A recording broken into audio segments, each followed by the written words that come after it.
Hello আমার সাবস্ক্রাইবাররা। একটাও subscriber নেই। আজকে হচ্ছে পঞ্চমী আর আমি সকাল থেকে রুমে ঘুমিয়ে আছি। উপরে রুমের ফ্যানের কারেন্টটাও চলে গেল। লোকের স্ট্যাটাসও দেখতে পাচ্ছি না যে তারা কোথায় গেছে ঘুরতে। পুজো তো দূরের কথা, আগের বছর তাও আমি গেছিলাম এইদিক ওদিক সেদিক। এবার কেউ আমাকে বলেনি যে চল ভাই ঘুরে আসে একটু। তার জন্য আর কি করবো, শুয়ে আছি। একটা ভিডিওর প্ল্যান এসছে, ওই ভিডিওটা বানাবো ভাবছি। কে আবার একটা মেসেজ দিল, ওইসব আমরা পাত্তা দিই না। মেসেজ তো অনেকই ঢুকতে থাকে। তারপর আমি কি করব দেখ, তো আমি এখন যাব বাইরে, দেখবো কি আছে। তো বাইরে থেকে দেখা যাচ্ছে আমার একটা সাবস্ক্রাইবার, আমার ম্যানেজার আর আমার অ্যাসিস্ট্যান্ট, সে আসছে। এ চলে এসেছে আমার অ্যাসিস্ট্যান্ট। লাইক করো, কমেন্ট করো, শেয়ার করো। ও একটু খারাপ ছেলে আছে, মাইন্ডে নেবে না। তো আজকে হচ্ছে পঞ্চমী, যেটা বললাম সকালে ঘুম থেকে উঠেই চারিদিকে একটা গানও পর্যন্ত আওয়াজ হচ্ছে না। মরা জায়গা আমাদের এখানটা। একদম গান শুনতেই পাচ্ছি না, কোনো নয়েজ আছে? একটাও নয়েজ কিন্তু নেই, গান বাজলেও কিছু হয়। এই যে এ নয়েজ দিচ্ছে। কালকে ষষ্ঠী, তাও বুঝতে পারবো না যে কবে পুজো। এই যে পাড়ার পুজো কমিটির গুলোকে আমি অনুরোধ করছি, আর কতদিন একা থাকবো? এইসব গান কোথায়? এই যে গানটা করছে, কোথায় এই গানটা কোথায়? আমি তো বুঝতেই পারছি না। একটু নয়েজও হয় না, পুজো মনেই হচ্ছে না মাথা। তো এটাই আমি এখন বলতে চাই, এখন খুব বিজি আছি, এখন আমাকে একটা প্রমোশনে যেতে হবে। বারে একটা গাড়ি দাঁড়িয়ে আছে আমাদের। এই গাড়ি, ওই যে দেখতে পাচ্ছ গাড়িটা, ওই যে একটা টোটো, ওটা করে আমরা প্রমোশনে যাব। অডি টোটো ভার্সন। এখন বাজছে 4:12। পঞ্চমী, সারাদিন আমি ঘুমিয়ে কাটিয়েছি, এখন ঘুম থেকে উঠলাম, চলে এসেছি আমি ছাদে। এখন বাজছে 4:30।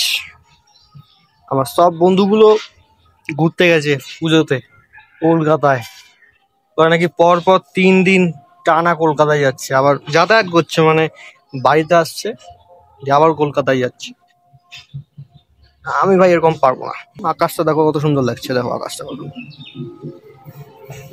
আকাশটা কিন্তু সেই, এই দেখো এইদিকে আকাশটা সুন্দর লাগছে, অসাধারণ। ওফ, সেই। এই দেখো সূর্যটা আমাকে উকি মারছে, এই যে কি, ওফ, উকি মারছে কিন্তু। আর ওই দূর থেকে একটা গানের আওয়াজ আসছে, একটু পরে ওই দিকটাতেই যাব।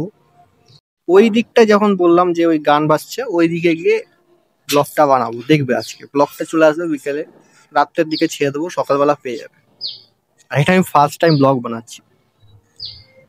এর আগে আমি ইনস্টাগ্রামে অনেক ভিডিও দেখো ছেড়েছি, তোমার ভালো লাগবে হয়তো, ওটা দেখতে পারো। আমি ইনস্টাগ্রাম আইডিটা ডেসক্রিপশন বক্সে দিয়ে দেবো। তাহলে একটু পরে দেখা হচ্ছে, ওই রাস্তায় ঘুরতে যাবো, গান বাজছে। এখন আসলাম, একটা জিনিস খুঁজে পেলাম যেটা আমার খুব প্রিয় ছিল, আমাকে দাদা গিফট করেছিল, ওটা আমি দেখাচ্ছি। যে সেই জিনিসগুলো, এটা হচ্ছে আমার কিউবের টুকরো, আমাকে দাদা গিফট করেছিল। এখনো ঘরে একটা আছে, দুটো গিফট করেছিল, এটা অনেক বড় কিউব ছিল, আর টুকরো টুকরো হয়ে গেছে। আর এই যে আমার সেই একটা ঘড়ি পেয়েছিলাম কুড়িয়ে, হ্যাঁ ছোটবেলায়। ছোটবেলায় যখন কুড়িয়ে কিছু পেতাম না, মারাত্মক লাগতো। কি এটা জানি না, কিন্তু ছোটবেলায় এটা দেখলে, মানে যেটা আমি কুড়িয়ে পেতাম, জানি না কিরকম অভ্যাসের, কাগজ কুড়ানি টাইপের, কিন্তু এই যে পেয়েছিলাম, এই রেড বলে, এটা খুব ভালো লাগতো আমার। রেড জিনিস আমার খুব ভালো লাগতো ছোটবেলায়। রেড রেঞ্জার আছে না, রেড রেঞ্জারের জন্য ভাবতাম এটা রেড রেঞ্জারের মফার, এটা ক্লিক করলে ও রেড রেঞ্জার হয়ে যাবো।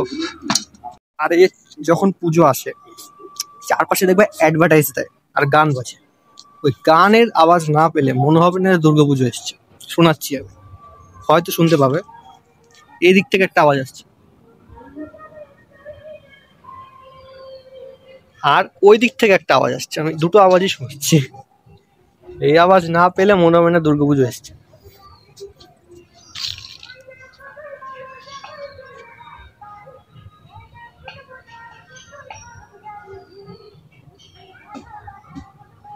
শোনা যাচ্ছে? এই আওয়াজগুলো না পেলে মনে হবে না দুর্গাপূজা। এদিকে গানটা চেঞ্জ করেছে, এই গানটাও খুব ভালো, দেখো দুর্গাপূজার গান।